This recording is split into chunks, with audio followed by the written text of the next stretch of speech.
पूर्णमदः पूर्णमिदं पूर्णात् पूर्णमुदच्यते पूर्णस्य पूर्णमादाय पूर्णमेवावशिष्यते। ॐ शान्तिः शान्तिः शान्तिः। वसुदेवसुतं देवं कंसचाणूरमर्दनं देवकी परमानन्द कृष्णं वन्दे जगद्गुरुं।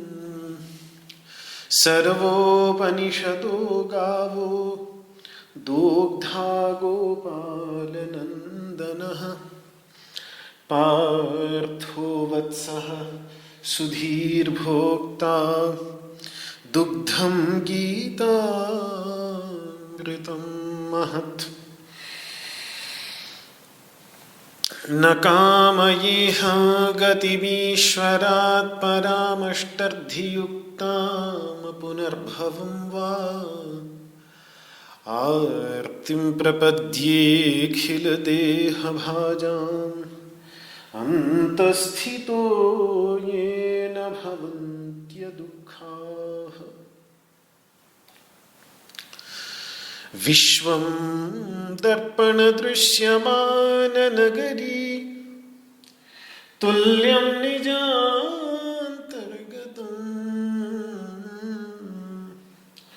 पश्यन्नात्मनि मायया बहिरिवोद्भूतं यथा निद्रया। यः साक्षात् कुरुते प्रबोधसमये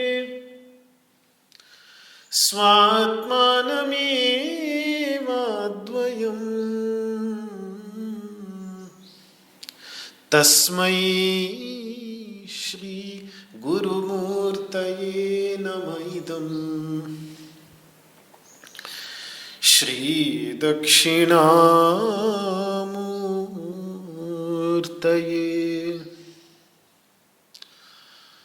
ॐ शान्तिः शान्तिः शान्तिः।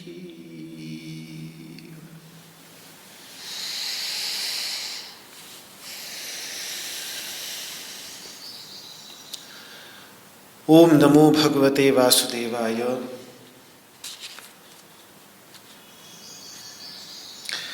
स्थितप्रज्ञ के अनुभव में आने वाली शांति का निरूपण भगवान स्थितप्रज्ञ दर्शन के इन अंतिम श्लोकों में कर रहे हैं।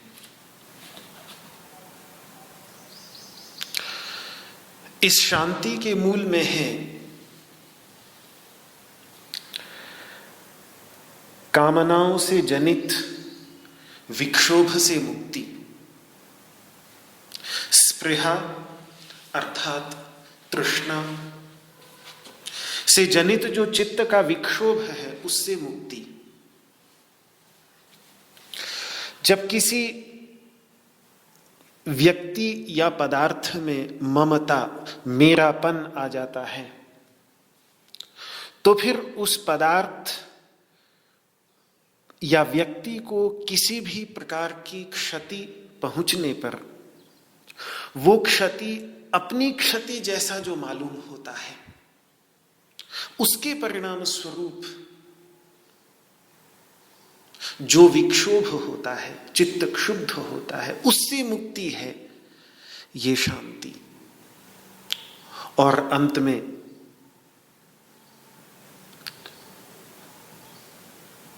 सारे के सारे घाव जहां जाकर लगते हैं, अहंकार, अहम भावना, और उन घावों के परिणाम स्वरूप घाव खाकर जब वो अहंकार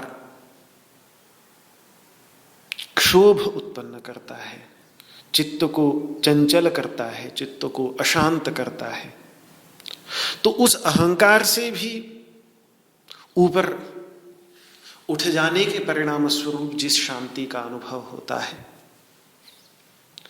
उस शांति का, और ये शांति परम शांति है। क्योंकि अब ये शांति ऐसी हो गई कि अब इस शांति को क्या चीज चोट पहुंचाएगी।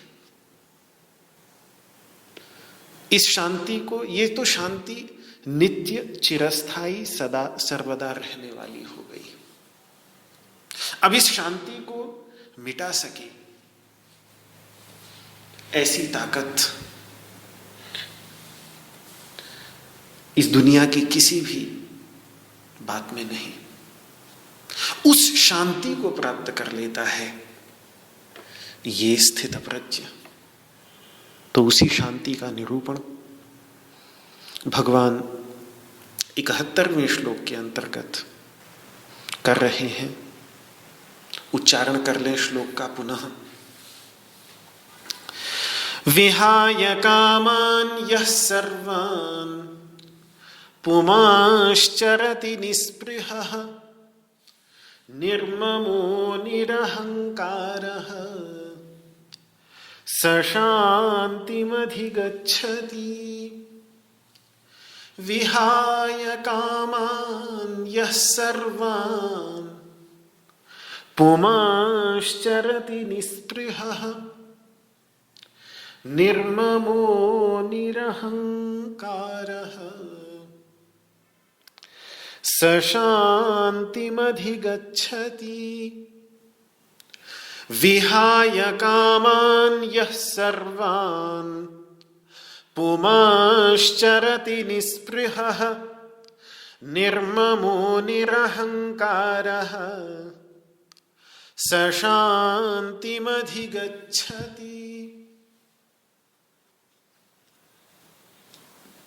जो सभी कामनाओं का परित्याग कर निस्पृह होकर विचरण करता है, ममता और अहंकार, मेरापन और मैंपन से रहित हो जाता है, स्वशांति मधिगच्छति, वो चारों ओर से शांति को ही प्राप्त करता है। विहाय कामान यह सर्वान, 3 प्रकार की कामनाएं थी, उनका भी निरूपण कल कर दिया। विहाय कामान यह सर्वान पुमांश्चरति, जो मनुष्य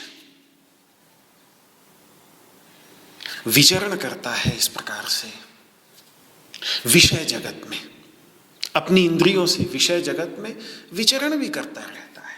चरति, चरति मतलब विषयों का भोग, भोगता भी है, इंद्रियों के माध्यम से वो विषय चले भी जाते हैं उसके अंतर्गत, प्रविशन्ति, प्रवेश करते भी हैं। तो भी चूंकि वो निस्पृह है, राग द्वेष से, इंद्रियस्य इंद्रियस्य अर्थे राग द्वेष व्यवस्थित, प्रत्येक इंद्रिय का अपने विषय के प्रति एक राग और द्वेष होता है। उनके वश में यदि व्यक्ति न आए तो निस्पृह से वही भाव है। इस विचरण की चर्चा पीछे भी की थी। राग द्वेष वियुक्तैस्तु विषयान इंद्रियैश्चरन् आत्मवश्यैर्विधेय आत्मा प्रसादम अधिगच्छति। वहां प्रसाद की प्राप्ति बतलाई थी। प्रसाद यानी प्रसन्नता, प्रसाद यानी चित्त की निर्मलता। अब उसके परिणाम स्वरूप जो शांति आती है, उस शांति का निरूपण, बात वही चल रही है। प्रसाद से शांति पर आ गए, बस इतना ही भेद है। वहां राग द्वेष वियुक्त इंद्रियों के द्वारा विषयों के बीच में विचरण करने की बात की, यहां निस्पृह होकर कामनाओं का परित्याग करके विषय जगत में विचरण करने की बात भगवान कर रहे हैं। वहां थोड़ा लग रहा था कि अभी साधना है, अभी प्रयत्न है, आत्मवश्यई, उसने अपने वश में किया हुआ है। विधि आत्मा, अपने अंतःकरण को अपना अनुगामी बनाया हुआ है, तो थोड़ा वहां प्रयत्न है। यहां एक सहज अवस्था, यहां आते आते बिल्कुल वो अवस्था बड़ी सहज सी हो गई है। यहां प्रयत्न नहीं है स्थित प्रज्ञ के अंतर्गत, वो प्रयत्न से ऊपर उठ चुका है। और इस प्रकार से जो जीवन मुक्त मनुष्य इस जगत में विचरण करता है, तो एक तो विचरण ये हो गया, इंद्रियों से विषय जगत में विचरण करना। वो बैठे बैठे भी किया जा सकता है। आंखें खोल दी, इधर उधर के सुंदर दृश्य दिखने लग गए, मधुर वाणी सुनाई देने लग गई, सुगंध नासिका रंध्र में प्रवेश करने लगी, भोजन किया तो स्वादिष्ट भोजन भी आ गया। ये तो बैठे बैठे भी विचरण हो सकता है। एक दूसरा विचरण, तो दो प्रकार के विचरण हैं, दो जो यहां पर हमें समझने हैं। एक तो ये कि इंद्रियों द्वारा प्रारब्धवशात अपने आप जैसे नदियां बहकर आ जाती हैं, उस प्रकार से जो प्राप्त हुए भोग्य पदार्थ हैं, और विशेष करके जो जीवन को धारण करने के लिए परमावश्यक हैं। और यदि व्यक्ति कृष्ण के समान, जनक के समान समाज के प्रति कुछ दायित्वों का निर्वाह कर रहा है, तो फिर उसके परिणाम स्वरूप यदि उसको समाज में रहना भी पड़ता है, तो भी प्रारब्धवशात जो भोग्य विषय आकर सामने उपस्थित हो जाते हैं, उनके बीच वो स्पृहा से रहित होकर निस्संग भाव से, असंग भाव से जनकादि राजर्षियों के समान विचरण करता है। एक अर्थ तो ये हुआ राजर्षि के संदर्भ में, ब्रह्मर्षि के संदर्भ में, परिव्राजक के संदर्भ में, सन्यासी के संदर्भ में, जिसने अपने सारे कर्तव्यों से उपराम पाकर पूर्ण ज्ञान की परमावस्था को प्राप्त कर लिया है। सुखदेव जी की तरह, जड़ भरत जी की तरह, अनेकों इस प्रकार के ब्रह्मर्षि और मुनियों की तरह। तो उसके संदर्भ में अर्थ ये किया जा सकता है कि ऐसे परिव्राजक सभी प्रकार के बंधनों से सर्वथा मुक्त होकर जहां जैसा मन हुआ उस प्रकार से यादृच्छिकतया, यदृच्छा लाभ संतुष्ट, जो मिल गया बस ठीक है, तो फिर यत्र क्वापि गच्छति, जहां मन हुआ वहां चला गया। मेरे जो आचार्य थे जिनसे लगभग 2 दशक सन्निधि में रहकर कैलाश आश्रम में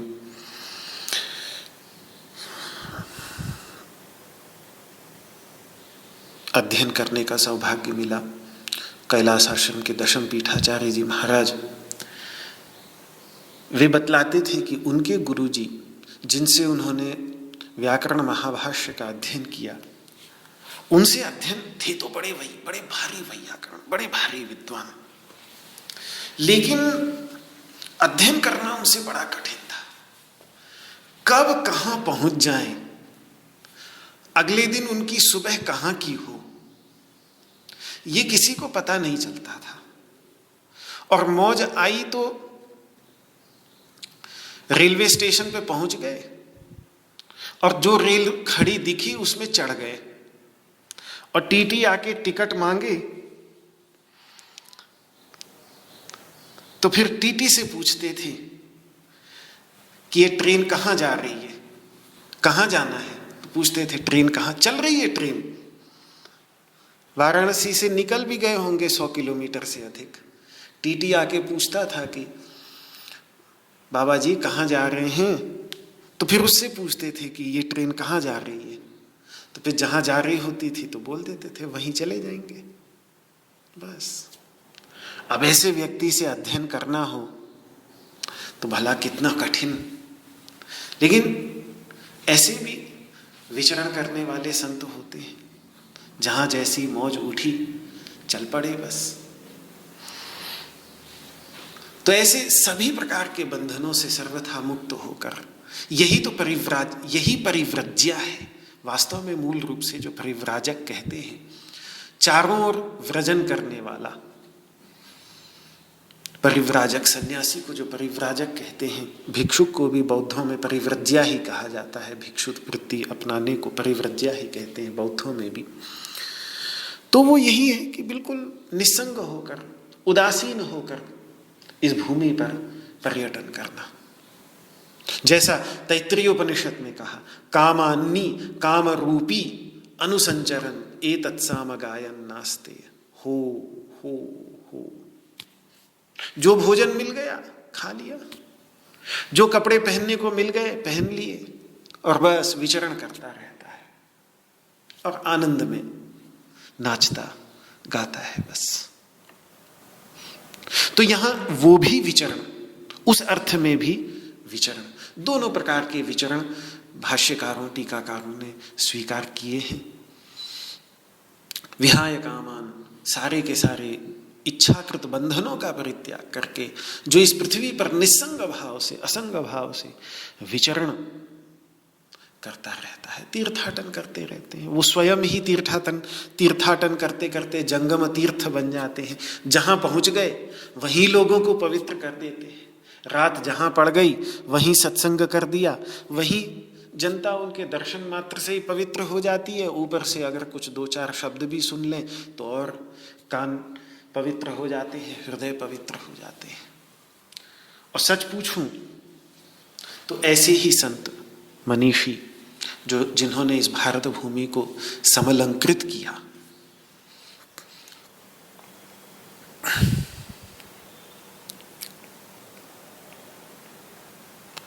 उन्हीं के कारण आज ये संप्रदाय, ये परंपराएं, ये ज्ञान समाज के अंतर्गत सुप्रतिष्ठित है, सुरक्षित है और जीवंत है। निस्पृहा, ये सबसे महत्वपूर्ण है। यदि स्पृहा जहां आ जाती है वहां फिर समस्या आ जाती है। जहां इच्छा आ जाती है, जहां अभिलाषा आ जाती है, जहां तृष्णा आ जाती है। स्पृहा का अर्थ है इच्छा, अभिलाषा, तृष्णा या सुख की आशा कि इन विषयों से मुझे चिरस्थायी सुख मिल सकता है, ऐसी आशा, यही है स्पृहा। इससे रहित, जब इससे रहित होगा तो वही जो बात पीछे कही कि तिनके पत्तों के समान उपेक्षा बुद्धि रखेगा। काम्य विषयों का जो विहाय कामान यह सर्वान, काम्य विषयों का पूर्ण परित्याग तो तभी कर पाएगा जब अंदर से स्पृहा समाप्त हो जाएगी। जब तक अंदर स्पृहा है तब तक ऊपर से दिखाने के लिए परित्याग कर भी दे तो भी अंदर से कुछ ना कुछ पकड़े रहेगा।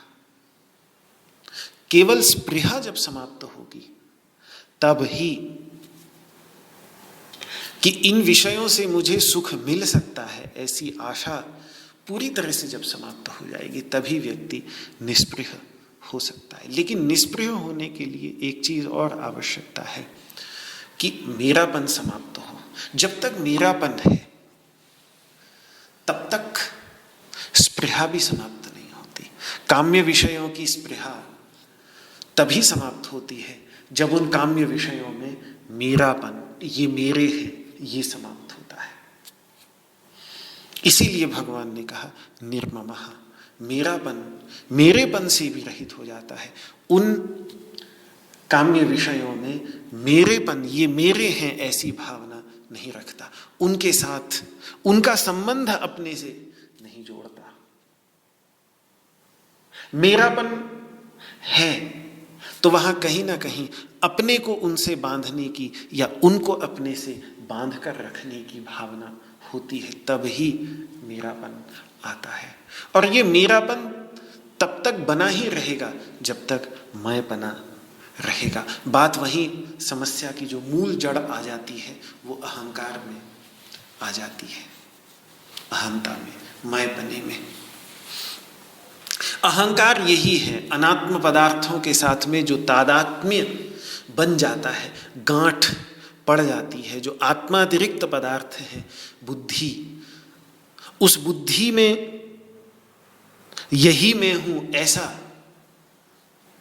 विचार बन जाना, मन में यही मैं हूं ऐसा विचार बन जाना, इंद्रियों में यही मैं हूं ऐसा विचार बन जाना, शरीर में यही मैं हूं ऐसा विचार बन जाना। फिर अपने जो सामाजिक प्रतिष्ठा, धन संपत्ति आदि है, यही मैं हूं ऐसा उनके साथ तादात्म्य बन जाना। ये सब जो गांठें पड़ जाती हैं, बुद्धि के अंतर्गत जो निष्कर्ष, जो विचार, जो ज्ञान उत्पन्न हो रहा है, मन के अंतर्गत जो विचार उत्पन्न हो रहे हैं, उन सब के अंतर्गत मैंपने की या मेरेपने की भावना, ये सब गांठें जिसकी खुल गई है। गांठ होगी तभी बंधन होगा। अहंकार जो है वो गांठ है, और गांठ होती है तभी ममता रूपी बंधन स्थापित हो पाता है। मेरेपन, मेरापन जो है वो बंधन है और मैंपन गांठ है। मैंपने की गांठ के कारण ही मेरापन रूपी बंधन स्थापित हो सकता है। बिना गांठ बांधे बंधन नहीं हो सकता। शुद्ध वेदांत की भाषा में कहें तो अहंकार है तादात्म्य अध्यास और ममता है संसर्गाध्यास। शब्द थोड़े टेढ़े ले लिए, भगवान शंकराचार्य के शब्द हैं, अध्यास भाष्य है पूरा। किस प्रकार से हमारी जीवन में दुख की सत्ता के मूल में अध्यास ही मुख्य कारण है। अध्यास मतलब अतस्मित तद्बुद्धि, जो नहीं है उसको वो समझ बैठना, ये है अध्यास, जिसको हम सरल भाषा में भ्रम कह देते हैं, भ्रांति। और इस अध्यास पर बहुत लंबा विचार भगवान शंकराचार्य ने ब्रह्मसूत्र भाष्य के प्रारंभ में ही किया है। उस भाष्य का नाम ही पूरे का अध्यास भाष्य है। तो अध्यास के कई स्वरूप हैं। दो स्वरूप प्रसिद्ध ये हैं। एक तादात्म्य अध्यास, जब किसी वस्तु में यह मैं हूं इस प्रकार अपने साथ तादात्म्य, यही मैं हूं, ये मेरी आत्मा है, ऐसा जब अध्यास होता है, ऐसा जब भ्रम होता है, तो उसको कहते हैं तादात्म्य अध्यास। और यही है अहंकार और संसर्ग का अध्यास, मतलब ये मेरा है, इस प्रकार अपने साथ संसर्ग, अपने साथ बंधन का जो अध्यास है, बंधन का जो भ्रम है, इसी को कहते हैं ममता। तो तादात्म्य अध्यास और संसर्ग अध्यास, ये दो प्रकार के अध्यासों से वो मुक्त होकर अध्यास से रहित हो जाता है। कुल मिलाकर बात यहां पर यही है। अगर ब्रह्मसूत्र की अध्यास भाष्य की छाया में इसे देखा जाए तो दोनों प्रकार के अध्यासों से पूर्ण मुक्ति का निरूपण भगवान निर्ममो निरहंकारः इन दो शब्दों के रूप में कह रहे हैं। अच्छा, अहंकार के भी दो स्वरूप हैं। एक है दार्शनिक स्वरूप और एक है लौकिक स्वरूप। एक है शास्त्रीय स्वरूप और एक है लौकिक स्वरूप। दार्शनिक अहंकार क्या है?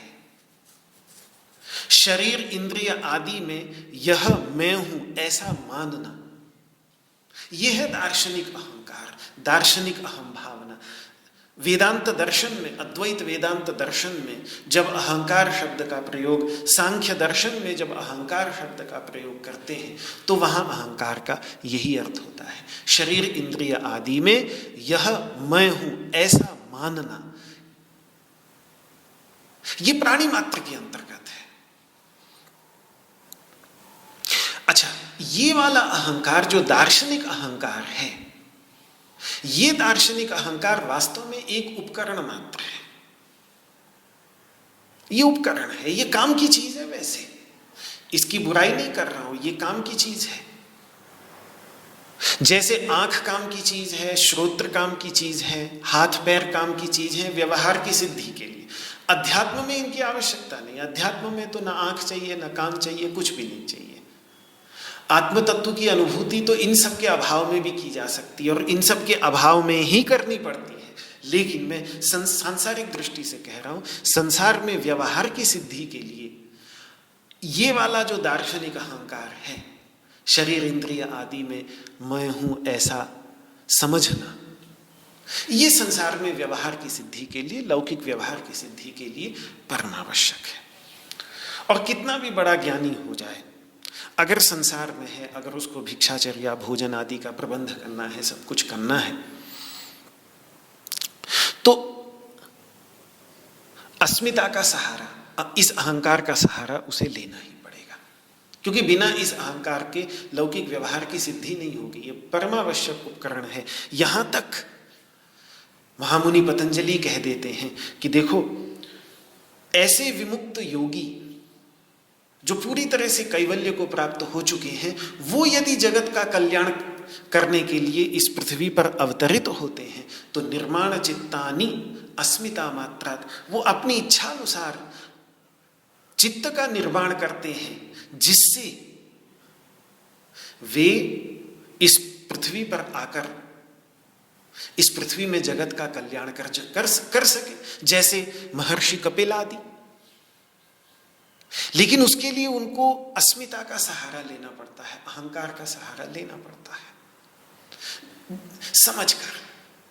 तो ये जो पहली प्रकार का अहंकार है, दार्शनिक अहंकार, ये समस्या नहीं है, ये उपकरण है। ये समस्या तब बनता है जब यही मैं हूं ऐसा हम समझ बैठते हैं, अपने वास्तविक स्वरूप को भूलकर इसी अहम भावना को, इसी विचार को ही अपना वास्तविक स्वरूप। ये क्षणिक विचार है, दिन भर रहता है, रात में नहीं रहता। सुबह उठ गए तो दोबारा उसके संस्कारों से जागृत हो जाता है, दिन भर बना रहता है। हम सबसे बोलते रहते हैं कि मैं ये कर रहा हूँ, अभी मुझे भोजन करना है, अभी आगे मुझे ये करना है। व्यवहार की सिद्धि के लिए ये मैं चलता रहता है सुबह से लेकर शाम तक। लेकिन इस सारे व्यवहार के बीच में अगर ज्ञानी ये याद रखे कि एक उपकरण मात्र है, बस मेरा उपकरण है, जो व्यवहार की सिद्धि के लिए प्रकृति ने, प्रभु ने मुझे दिया है, ये मैं नहीं हूं, ये मेरा वास्तविक स्वरूप नहीं है, ऐसी स्मृति यदि बनी रहे और ये एक उपकरण मात्र है, ये सत्य न भूले, लोक संग्रह भी करना है, समाज की सेवा भी करनी है, सर्वभूत हिते रताह भी रहना है, तो भी ये उपकरण परमावश्यक है। क्योंकि एक आंतरिक कल्पित केंद्र होना चाहिए जहां से सारे विचार उद्भूत हों, जहां से सारे शब्द निकले, जहां से सारे के सारे कर्मों को मिले। एक काल्पनिक केंद्र है, वो सिर्फ काल्पनिक केंद्र, लेकिन वो काल्पनिक केंद्र मानना परमावश्यक है, क्योंकि उसी केंद्र को मानकर ही भी परिधि में ये सारे के सारे काम हो सकते हैं। तो एक उपकरण के रूप में अगर ये सत्य न भूले तो ये बड़े काम का है। तो फिर इसका परित्याग करने के लिए भगवान क्यों कह रहे हैं? इसका परित्याग यही है कि उस अहंकार का परित्याग ये है कि मैं ये अहंकार नहीं, बल्कि ये एक उपकरण मात्र है कार्य की सिद्धि के लिए। मेरा वास्तविक स्वरूप इससे भिन्न है। वो मेरा वास्तविक स्वरूप जिस शुद्ध चैतन्य तत्व के अंतर्गत ये अहंकार प्रकट हो रहा है, जिस शुद्ध चैतन्य तत्व के अंतर्गत ये अहंकार उद्भूत होता है, जिसके प्रकाश से प्रकाशित होकर ये मेरे अनुभव में आ रहा है अहम भावना, और जिसमें सुषुप्ति अवस्था में जाकर ये अहम भावना बिल्कुल विलीन हो जाती है, मैं वो हूं, मैं ये नहीं हूं, मैं इसका मूल तत्व हूं, मैं ये नहीं हूं। ये अनुभूति, ये साक्षात्कार, यही है अहंकार का परित्याग। उपकरण को तोड़ देना नहीं। भगवान विष्णु, बार बार मैं कहता हूं इस बात को कि भगवान विष्णु के हाथ में जो शंख है वो अहंकार का प्रतीक है। भगवान विष्णु उस शंख को फोड़ते नहीं, एक आयुध के रूप में धारण किए रहते हैं। उसके स्वामी हैं वो। जहां आवश्यकता पड़ती है वहां उसका प्रयोग करना होता है तो प्रयोग करते हैं, अन्यथा वो अपने स्थान पर है। उनको अपने स्वरूप की विस्मृति उसके परिणाम स्वरूप नहीं होती, वो एक छोटा सा आयुध मात्र है। यही, इसीलिए वे निरहंकार हैं। हम ये नहीं कर पाते, इसलिए हम अहंकारी। ये हो गया दार्शनिक अहंकार, जिससे मुक्त रहता है। हम सामान्यतः जिसको अहंकार समझते हैं, ये अहंकार है लौकिक अहंकार। शास्त्रों में इस अहंकार की चर्चा सामान्यतः अहंकार अर्थ में नहीं आती। उसके लिए अभिमान शब्द का प्रयोग अधिक गीता के अंतर्गत आता है। हम जिसको अहंकार समझते हैं कि फला कह देते हैं फलाना व्यक्ति बड़ा अहंकारी है, मुझे तो बिल्कुल पसंद नहीं है वो व्यक्ति। यहां वास्तव में हम अहंकार से अभिमान कि मतलब वो अभिमान कह लीजिए या अतिमान कह लीजिए। अतिमान मतलब अपने को दूसरों से बढ़कर मानने वाला, कि मैं, ये भावना कि मैं इनसे बढ़कर हूं, मैं चूंकि परम विद्वान हूं, मैंने खूब शास्त्रों का अध्ययन किया है, इन्होंने बेचारों ने शास्त्रों का अध्ययन नहीं किया, इसलिए ये मेरे, इन्हें मेरा सम्मान करना चाहिए, मैं इनसे बड़ा हूं, मैं इनसे ऊपर हूं। ये विचार, ये है लौकिक अहंकार, जिसको गीता की भाषा में मान या अभिमान, शास्त्रीय भाषा में मान या अभिमान कह देते हैं। ऐसे किसी को धनकृत मद हो जाता है धन के परिणाम स्वरूप कि भाई मैं तो, मेरे पास तो बड़ा धन है, इनके पास क्या धन है। तो जो धन विहीन होता है उससे बड़ा समझता है वो अपने आप को, उससे ऊंचा समझता है अपने आप को, उसको वो नीचा समझता है। ये है लौकिक अहंकार। इसको गीता कहती है अभिमान। ऐसे ही कुल को लेकर के अपने कुल का अभिमान हो जाता है कि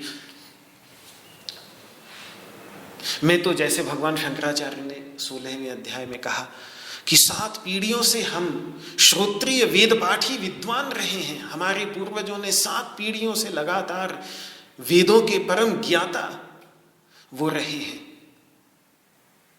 तो देखो मैं कितना महान हूं। ये जो कुलीनता का अभिमान है, ये सारे के सारे लौकिक अहंकार के अंतर्गत आ जाते हैं। जो ये सारे के सारे, मैं पहले ही बिल्कुल सावधान कर दूं, ये है शुद्ध आसुरी वृत्ति। आसुरी वृत्ति कह लीजिए जो 16वें अध्याय में भगवान ने बहुत स्पष्ट गिना दी है। आढ्योभिजनवानस्मि कोन्योस्ति सदृशो मया यक्ष्ये दास्यामि मोदिष्ये इत्यज्ञान विमोहिताः आत्मसंभाविताः स्तब्धाः धनमान मदान्विताः।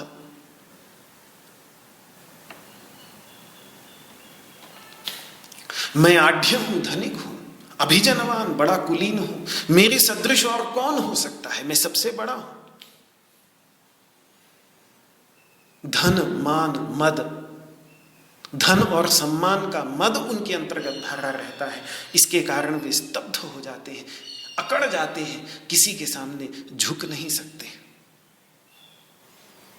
ये अहंकार आसुरी वृत्ति है, भयानक आसुरी वृत्ति है, जो मोक्ष को तो छोड़िए, ये दैवी संपत्ति से भी व्यक्ति को भ्रष्ट कर देता है पूरी तरह से। ऊंच नीच की जो ये भावना है, किसी भी कारण से हो, चाहे विद्वत्ता के कारण से हो, चाहे धन के कारण से हो, चाहे कुल के कारण से हो,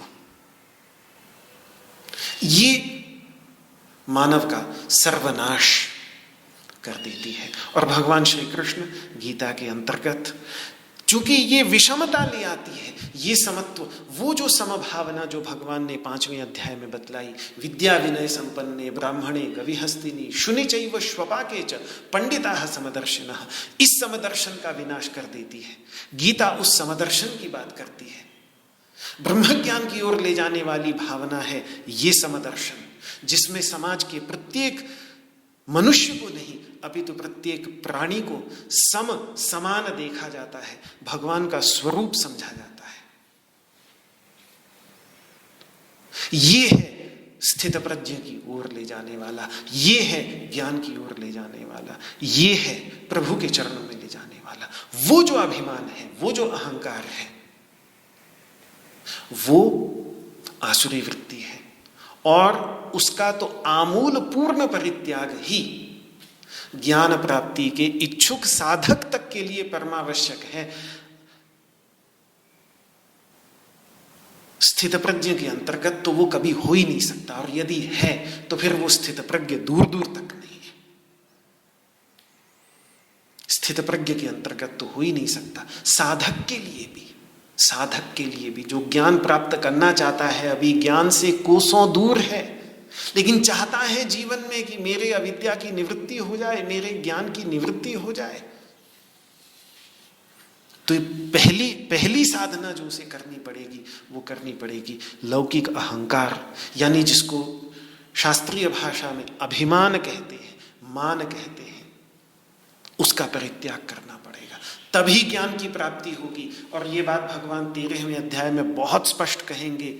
जो 22 उन्होंने ज्ञान के साधन वहां पर गिनाए हैं 13वें अध्याय में, और उससे भिन्न सभी को अज्ञान बतलाया, वहां सबसे पहला उन्होंने कहा अमानित्वम, उसके बाद दूसरा है अदम्भित्वम, पर सबसे पहला है अमानित्वम। अभिमान से पूर्ण मुक्ति पहला साधन। 22 साधनों में से बाकी साधना बाद में होती रहेगी, पहली साधना ये है कि अपने को जो किसी भी कारण से हम समाज से ऊपर, अन्य किसी भी प्राणी से उत्कृष्ट, ऊंचा, ऊपर उठा हुआ, सम्माननीय समझ बैठने की भूल कर बैठते हैं, वही है अज्ञानम यदतोन्यथा। अगर उससे रहित है तो ज्ञान के मार्ग में है, और अगर उससे युक्त है तो फिर वो अज्ञान के गर्त में पतित हो रहा है। भगवान बहुत स्पष्ट है, इसमें कहीं कोई, बहुत चीजों में शंका हो सकती है, अस्पष्टता हो सकती है, इस बिंदु को लेकर कोई अस्पष्टता नहीं।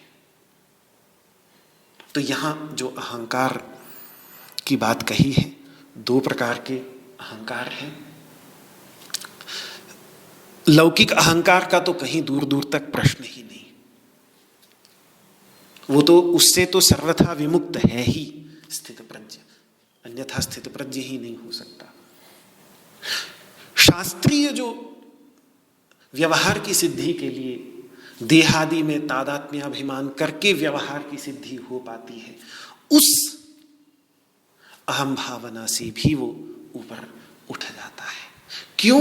क्योंकि सभी कामनाओं के मूल में और सभी विक्षेपों के मूल में अंततः देखने में यही आता है। जितना भी विचार कर ले व्यक्ति, खूब विचार कर ले, तसल्ली से मनन करके देख ले कि सारी की सारी कामनाओं के मूल में, सारे के सारे विक्षेपों के मूल में एक चीज यदि दिखती है तो वो है ये शास्त्रीय अहंकार, दार्शनिक अहंकार, शरीर इंद्रिय मन बुद्धि के आदि के अंतर्गत यह मैं हूं, इस प्रकार की भावना। क्यों? क्योंकि अहंता है, अहंकार है, मैंपना है, तभी ममता है, तभी मेरापना है, मेरापना है तभी उस वस्तु को प्राप्त करने की स्पृहा है, और स्पृहा है तभी काम्य विषयों को प्राप्त करने का प्रयत्न होता है। और इन सब का अभाव कब हो जाता है? हम सबको अनुभव होता है। आपको लगे कि इन सब से रहित अवस्था को प्राप्त करने के लिए कहीं समाधि की गहराइयों में जाना होगा? नहीं। इसका सीधा सरल उदाहरण है सुषुप्ति अवस्था। सुषुप्ति अवस्था में अहंकार नहीं होता, अहम भावना नहीं होती, दार्शनिक अहंता नहीं होती, तो ममता भी नहीं होती। पड़ा रहता है व्यक्ति, उस समय चोर आ जाए कुछ भी उठा के लेके चले जाए, क्योंकि न मैंपना है न मेरापना है। न कोई वहां स्पृहा है और न काम्य विषयों को प्राप्त करने का कोई प्रयत्न। स्वप्न में चलता रहता है ये सब, क्योंकि स्वप्न में अहंता है। जब तक अहंता है तब तक स्वप्न में ममता भी है, स्पृहाएं भी हैं, काम्य विषयों को प्राप्त करने का प्रयत्न भी होता रहता है। लेकिन जैसे ही सुषुप्ति में चला जाता है तो वहां अहंता पूर्ण रूप से अपनी प्रकृति के अंतर्गत, कारण तत्व के अंतर्गत विलीन हो जाती है पूरी तरह से। तो न वहां मैंपना है, न मेरापना है, न किसी विषय में मेरापन है, और न उन विषयों के प्रति कोई स्पृहा है, कोई इच्छा है। और इन सब के न होने के कारण क्या अद्भुत शांति होती है वहां, कि हम सब रोज तड़पते हैं उस शांति को अनुभव में लाने के लिए, उस शांति की गहराइयों में जाने के लिए। बिना उस शांति की गहराइयों में गए हम तरोताजा सुबह जो महसूस कर पाते हैं वो नहीं महसूस कर पाएंगे। शाम को कितना थक जाते हैं जीवन भर, दिन भर की दौड़ धूप से, दिन भर के इस विषयों के अनुभव से, और फिर रात्रि की गहराई में जाकर उस सुषुप्ति की गहराई में उतर जाते हैं। क्यों? क्योंकि वहां वो शांति मिलती है। अब बस इसी शांति को, इसी परम शांति को बिना निद्रा के आगोश में गए, पूरी तरह से सचेतन रहकर, बिना आत्मविस्मृति के, बिना अपने को पूर्ण रूप से भुलाए, अपितु अपने वास्तविक स्वरूप की पूर्ण स्मृति के साथ उस शांति को प्राप्त करना सीख लेता है जो व्यक्ति, उसी को भगवान श्री कृष्ण स्थित प्रज्ञ कह रहे हैं। एक अंतिम बात जो अहंता और ममता के संदर्भ में, अहंकार, निर्ममो निरहंकारः कहा है भगवान ने, तो एक तो मैंने अहंता और ममता को जोड़ा संसर्गाध्यास और तादात्म्याध्यास से। वो थोड़ा सा एक शास्त्रीय दृष्टि से तात्विक विचार की दृष्टि से मैंने प्रस्तुत किया। साधक की दृष्टि से अगर देखा जाए तो अहंता का संबंध है कर्तापने की भावना के साथ, और ममता का संबंध है स्वामित्व की भावना के साथ। तो साधक के लिए अहंता ममता से मुक्त होने का तात्पर्य ये है कि पहले तो स्वामित्वाभिमान समाप्त करे, और फिर धीरे धीरे, सबसे पहले स्वामित्वाभिमान, मैं इसका स्वामी हूं, मैं इसका मालिक हूं, इस भावना को कम करे, और फिर अंत में कर्तृत्वाभिमान, कर्तापने की भावना को भी कम करे। ये साधक की दृष्टि से अहंता ममता का एक और अर्थ जो आचार्य लोग करते हैं, विशेष करके साधक को दृष्टि में रखकर। तो कर्तृत्व का, कर्तापने का अभिमान ही अहंकार है, और स्वामीपने का, मैं इसका मालिक हूं, ये अभिमान, यही है ममता। निर्ममः निरहंकारः।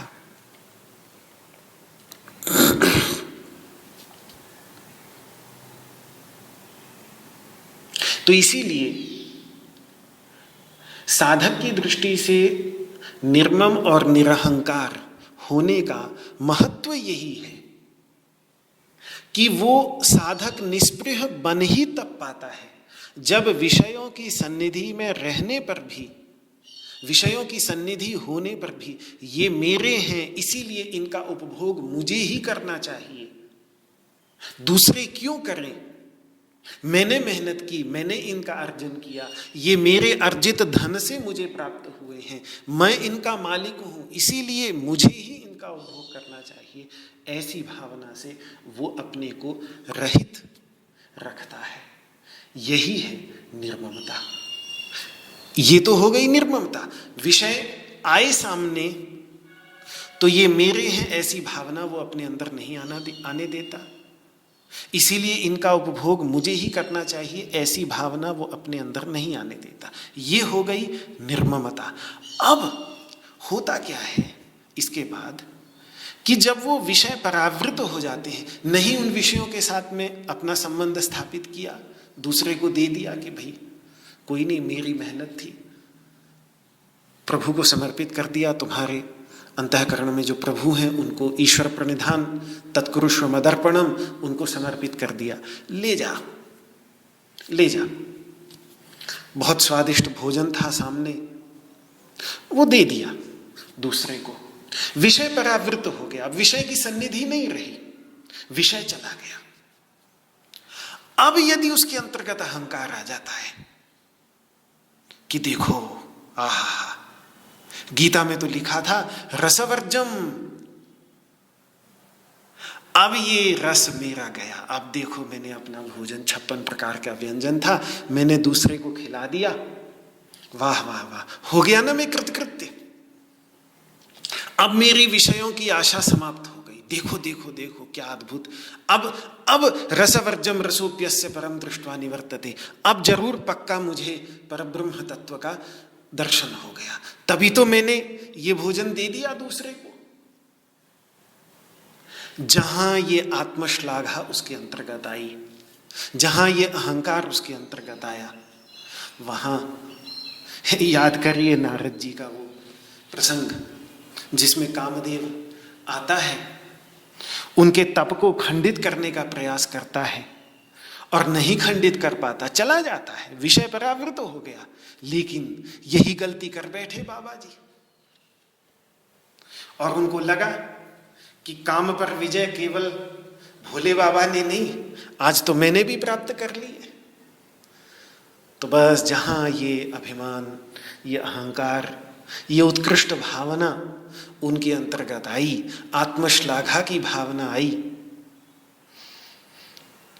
और फिर कैसे जा जा करके बतलाते हैं, स्वयं भगवान शंकर को जाके बतलाया कि बाबा जी आपने ही नहीं, मैंने भी आपकी कृपा से कर लिया है। अब शंकर जी तो जानते थे कि मेरे को तो कह दिया इसने, कोई बात नहीं, तो हंस पड़े अंदर से, पर ऊपर से बोल दिया उनको कि मुझे आपने बताया ये तो बड़ी अच्छी बात है, कहीं विष्णु को जाके मत बता देना, तो आप उनके भक्तों को छोड़ेंगे नहीं वो। और जो आगे की कथा विश्व मोहिनी की है वो तो सब जानते ही हैं। संतों के जीवन में ऐसा भी हो जाता है तो बहुत अच्छा होता है। रामावतार हो गया, इस विश्व को भगवान राम मिल गए, नारद मोह के परिणाम स्वरूप परिस्थितियां ऐसी बन गई कि भगवान विष्णु को भी अवतार लेना पड़ा, तो उसमें भी शुभ ही था। लेकिन एक साधक की दृष्टि से जब देखा जाए तो साधक की दृष्टि में जैसे ही निर्मम हो जाने के बाद, यदि ममता से रहित हो जाने के बाद यदि अहंकार आ गया तो फिर उसका पतन अवश्यंभावी है। इसलिए भगवान ने दोनों बातें यहाँ पर रखी हैं। ये भी साधक की दृष्टि से इस श्लोक को एक तात्विक दृष्टि से मैंने पहले निरूपण किया, अभी एक साधक की दृष्टि से मैं निरूपण करूं तो इन सब बातों का ध्यान, अर्थात जैसे ही इस साधना के पथ पर किसी भी प्रकार का, वही बात वापस आ जाती है कि लौकिक अभिमान, लौकिक अहंकार, उससे लगातार अपने को सिद्धि जैसे जैसे मिलती चली जाए, थोड़ी सी सिद्धि मिले फिर तुरंत प्रयास करना चाहिए तज्जनित अभिमान से अपने को मुक्त करने का, और केवल उतना मुक्त हो जाए तब ही आगे साधना के मार्ग में चले, वरना बहुत औंधे मुंह कभी ना कभी आगे जाकर अवश्य गिरता है। यही नारद मोह की प्रसिद्ध आख्यायिका, और ऐसी आख्यायिका, ऐसी कथाएं पुराणों के अंतर्गत भरी पड़ी हैं। जहाँ जहाँ साधना के परिणाम स्वरूप किसी के अंतर्गत कृतकृत्यता का भाव, आत्मश्लाघा का भाव, कृतकृत्यता का भाव तो अच्छा है, लेकिन अपने को कृतकृत्य मानकर जो आत्म प्रशंसा, आत्मश्लाघा की भावना आ जाती है, वो व्यक्ति के, साधक के विनाश का कारण बन जाती है। तो उस ओर भी भगवान ध्यान आकर्षित कर रहे हैं। निर्ममः निरहंकारः, स्थित प्रज्ञ इन सब से रहित हो जाता है, और इन सब से रहित हो जाने के कारण ही वो स्थित प्रज्ञ परम शांति को प्राप्त कर लेता है। तो दूसरी ओर भगवान ने पिछले श्लोक में न कामकामी द्वारा इसीलिए ये बात कही थी कि कामकामी शांति को नहीं प्राप्त कर सकता। क्यों?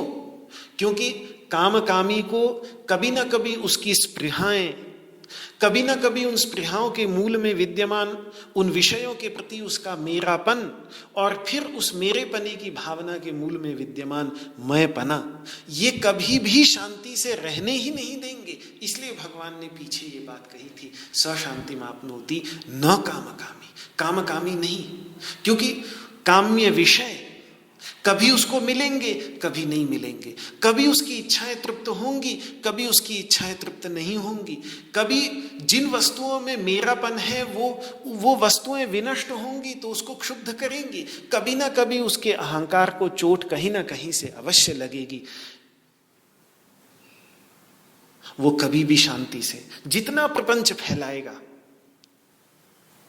उतनी जगह चोट केवल एक जगह नहीं लग सकती। नैनम छिन्दन्ति शस्त्राणि नैनम दहति पावकः न चैनम क्लेदयन्ति आपो न शोषयति मारुतः।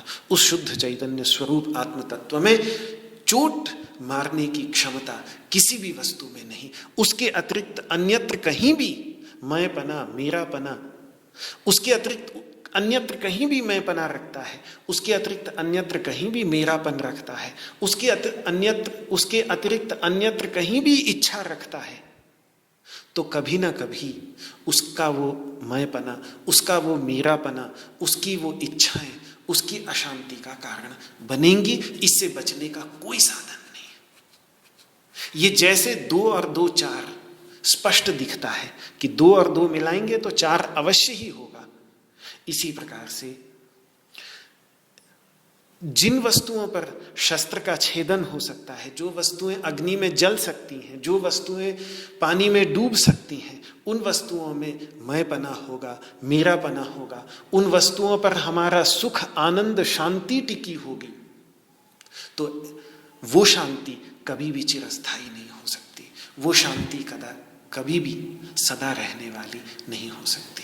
इसीलिए भगवान ने पिछले श्लोक में इतने जोर शोर से निडर होकर ये स्थापना की थी, निर्भय होकर, कि न कामकामी, कामकामी उस शांति को प्राप्त नहीं कर सकता, लेकिन उस शांति को ये स्थित प्रज्ञ प्राप्त कर लेता है। स शांतिम अधिगच्छति, वो उस शांति को प्राप्त कर लेता है।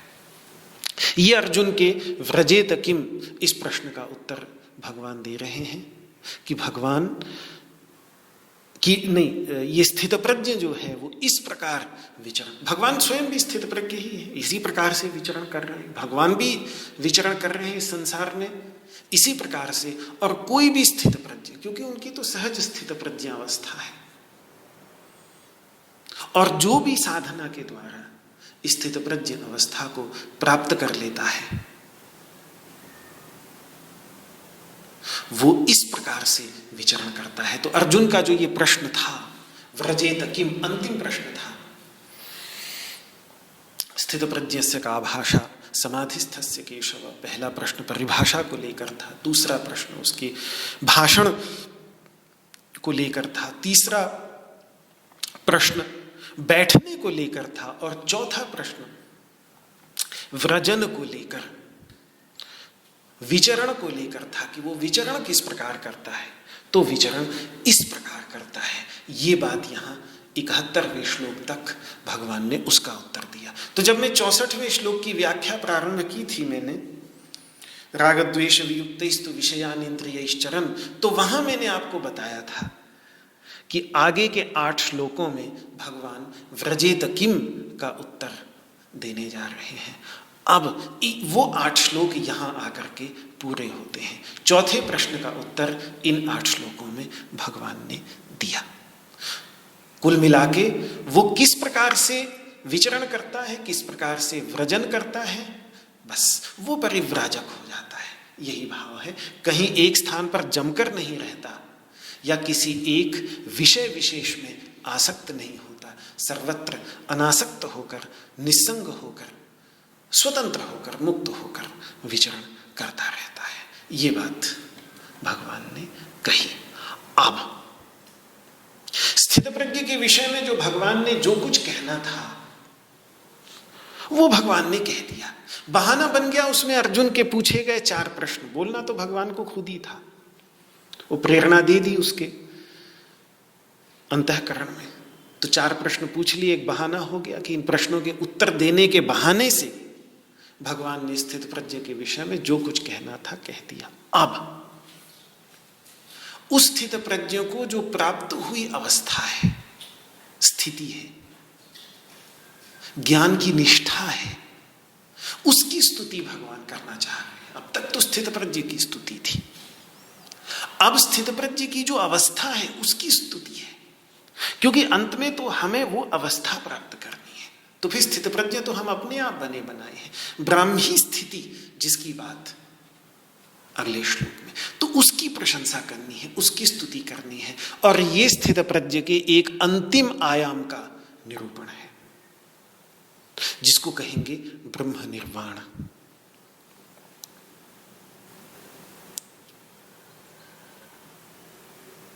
ये ज्ञान निष्ठा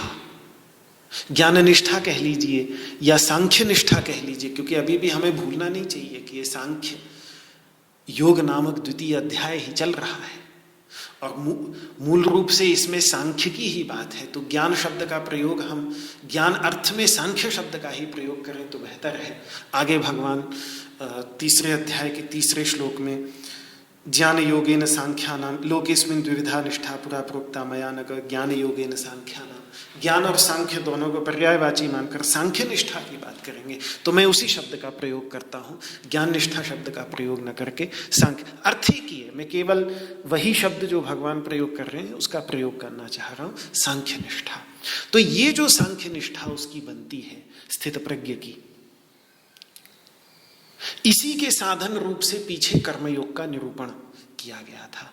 पीछे स्थित प्रज्ञ का प्रसंग शुरू होने से पहले जो एषा ब्राह्मी एषा ते भीता सांख्ये बुद्धिर योगे त्वाम शृणु से लेकर के जो निष्काम भावना से स्वधर्म का अनुष्ठान रूपी कर्मयोग, योग कर्मसु कौशलम इत्यादि श्लोकों के द्वारा जिस कर्मयोग का निरूपण किया गया था, उसी कर्मयोग का ये फल है। बस ये फल अब यहाँ पर, वहाँ कर्मयोग का निरूपण, उसके साथ इसका संबंध ये है कि ये सांख्य निष्ठा जिसकी स्तुति अब भगवान करने जा रहे हैं अंतिम श्लोक के अंतर्गत, ये उसी कर्मयोग का फल है। वो कर्मयोग परिपक्व होते होते, पकते पकते, निष्काम भावना से किया गया अपने कर्तव्य का पूरी लगन के साथ अनुष्ठान, भगवान ने जिस प्रकार से समझाया है गीता में, उस प्रकार से परिपक्व होते होते, पकते पकते, जैसे बौर, आजकल बौर खूब लगे हैं, यहां मैं बैठा हूं, आम्रवण है तो बौर खूब लगे हैं, यही बौर एक दिन पकते पकते एक सुमधुर मीठे आम के रूप में जैसे परिवर्तित हो जाता है, सुगंधित बौर सुगंधित आम के रूप में परिवर्तित हो जाता है, इसी प्रकार से वो निष्काम भावना से किया गया स्वधर्मानुष्ठान, अपने कर्तव्य का पालन, जिसको एक शब्द में कर्मयोग कहा भगवान ने, उसी का ही परिपूर्ण परिपक्वावस्था है ये सांख्य निष्ठा, जिसका भगवान एषा ब्रह्मी स्थिति के संदर्भ में निरूपण करेंगे। निर्वाण शब्द यहाँ पर आएगा। निर्वाण शब्द बहुत ही गहरा गंभीर शब्द है, तो इस पर विचार कल आपके सामने प्रस्तुत करूंगा। तथागत बुद्ध हो या कृष्ण हो, दोनों का चरम उद्देश्य जीवन के अंतर्गत इसी निर्वाण की प्राप्ति कराना ही है। बुद्ध अपनी तरीके से मार्ग बताते हैं, कृष्ण अपनी तरीके से मार्ग बताते हैं, लेकिन चरम गंतव्य स्थान वही महापरिनिर्वाण, निब्बान, जिसको तथागत बुद्ध निब्बान कह देते थे, तो वो निब्बान की चर्चा यहाँ पर भगवान श्री कृष्ण भी कर रहे हैं। और फिर हमें पता चलता है कि वैसे सांप्रदायिक मतभेद और दार्शनिक मतभेद और ये सब भेद बना लिए हों, वो सब ठीक है, व्यवहार में सब चलता है, ये सब करना पड़ता है, लेकिन परमार्थ की दृष्टि से मूलभूत तत्व जो है, मूलभूत अनुभूति जो है, वो सभी चूंकि उसी ईश्वर तत्व के ही अवतार स्वरूप हैं, तो सभी के अंतर्गत वही ज्ञान अपने अपने तरीके से, अपने अपने शब्दों में, अपने अपने विचारों में भरा पड़ा है। यहाँ भगवान उस ब्रह्म निर्वाण की चर्चा करेंगे। इस श्लोक को कल लेंगे। आज इस वाक् पुष्पांजलि को भगवान श्री कृष्ण के श्री चरणों में समर्पित करता हूँ। ओ